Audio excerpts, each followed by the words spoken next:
Alors, ce qui m'a amené à la réflexo, c'est tout d'abord mon parcours de vie personnelle, je dirais. Parce qu'en fait, maman de 3 enfants, déjà, très proche de la nature.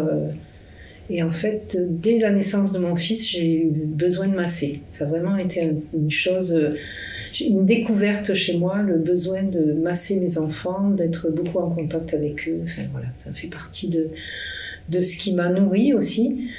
Et puis, voilà, les années sont passées. Et puis, à l'âge de 38 ans, j'ai eu 2 cancers. En fait, j'ai été malade. Et on va dire que ces 2 cancers m'ont fait prendre conscience de choses que je savais déjà. Je m'étais dit que j'allais me former à la réflexologie plantaire, voilà, parce que j'avais découvert cette pratique à travers le shiatsu et que j'adorais masser les pieds.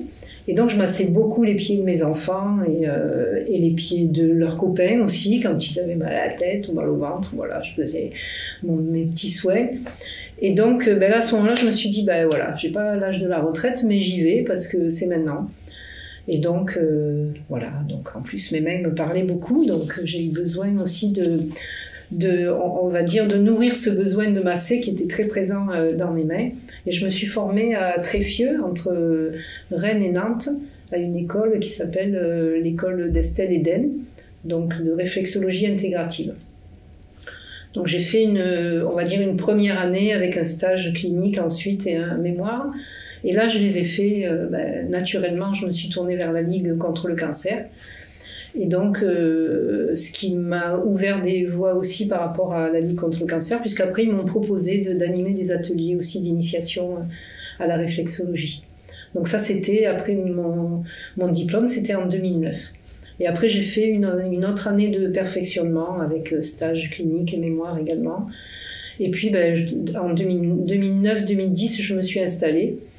Et là, j'ai commencé à pratiquer en cabinet cet outil qui, je trouve, est magique en fait. C'est vrai que la réflexologie plantaire, c'est vraiment cette connexion au pied, cette connexion au corps aussi, et donc cette connexion aussi à notre ancrage, à notre stabilité, quoi. C'est vraiment, enfin moi je l'ai vraiment ressenti comme ça quand et je le ressens toujours comme ça quand je me fais masser les pieds, c'est qu'il y a un grand lâcher prise et que c'est vraiment voilà, très riche de sensations, on va dire.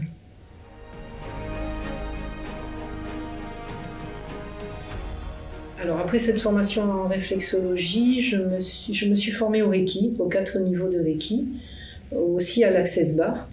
Voilà, j'ai eu cette curiosité d'aller voir un petit peu plus loin aussi en énergétique et on va dire en soins spirituels. Et puis après le grand pas, ça a été l'éducation, j'appellerais ça plutôt éducation kinesthésique plutôt que kinésiologie, parce que c'est vraiment cette pratique que j'aime, c'est de pouvoir en fait permettre à chacun d'expérimenter leur expérience et d'observer leur ressenti. Vraiment, il y a à travers l'éducation kinesthésique, il y a vraiment un travail très riche de connaissance de soi, en fait, qui nous permet de grandir aussi en confiance, parce qu'on apprend à se connaître, et que quand on se connaît, on va plus loin dans notre vie. C'est ma philosophie de vie. Donc j'ai parcouru ces différentes formations instructrice en brain gym, donc en éducation kinesthésique plutôt brain gym, et instructrice aussi en santé par le toucher, qui est toujours de l'éducation kinesthésique, pour là avoir une approche aussi encore plus approfondie on va dire de la médecine chinoise et puis de tout ce qui touche à la médecine chinoise.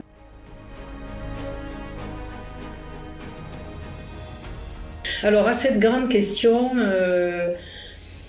je répondrai que en fait j'accompagne les personnes qui ont un besoin de réguler leur émotionnel, un besoin d'aller on va dire travailler sur leur stress aussi, qui peut être un stress physique plus postural, qui peut être un stress donc émotionnel qui va plus travailler sur la relation avec les autres ou avec soi, ou un stress plus intellectuel qui peut nous couper de toute notre capacité effectivement à analyser, à réfléchir, enfin voilà, à raisonner aussi, parce que quand on est en stress, des fois on voit que le verre vide et puis on voit pas le verre des fois à moitié plein aussi. Donc l'idée c'est ça, c'est d'aller pouvoir accompagner chacun dans cette régulation du stress pour, on va dire, intervenir sur des troubles du sommeil, des troubles de l'anxiété, des troubles aussi qui vont toucher à tout ce qui va être digestif, mais bon, pas que en fait, tout ce qui va vraiment engendrer des troubles, on va dire, dans le fonctionnement organique voilà, de la personne. Donc mon cœur de métier, il est là. Donc je travaille vraiment sur on va dire, un panel assez large. Après, j'ai des spécificités où je vais accompagner aussi les personnes qui ont un cancer ou qui ont eu un cancer dans leur rémission, notamment avec un outil qui s'appelle le Pura Detox, qui est un outil qui permet de détoxiner le corps, donc éliminer toutes ces toxines qu'on peut générer déjà par, on va dire, notre alimentation ou nos comportements aussi de stress. Et éliminer aussi les toxiques, donc tout ce qui va toucher plutôt aux médicaments, voilà, les traitements qu'on peut avoir qui peuvent générer aussi des toxiques dans le corps. Donc je vais avoir, mon travail ça va être d'accompagner à ce niveau-là, tout ce qui est aussi suite de vaccins, enfin voilà, des choses comme ça.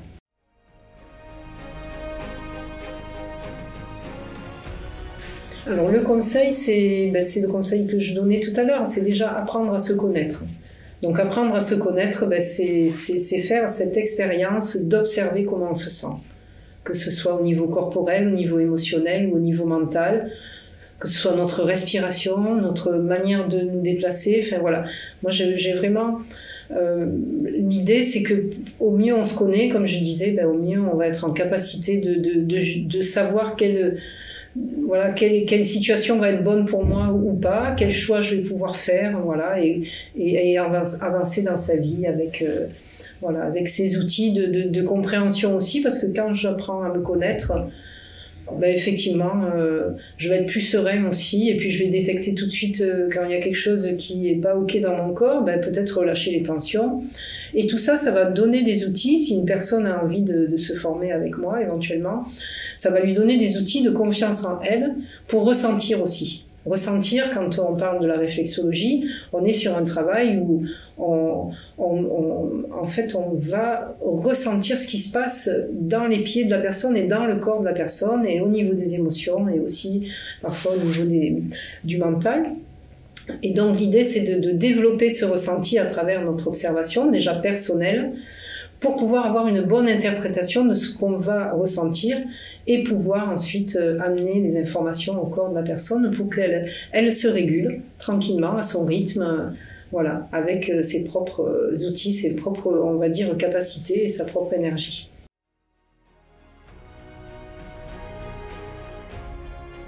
Alors mes projets à venir, c'est vraiment ciblé sur la formation. Donc une formation en réflexologie sur 2 jours, reconnue Calliope, qui va s'adresser on va dire aux professionnels de l'accompagnement, voilà, ça peut être aussi des aides-soignantes, des infirmières qui peuvent aussi être intéressées par ces formations, mais aussi des thérapeutes qui ont d'autres pratiques et qui ont envie de découvrir et de développer la réflexologie.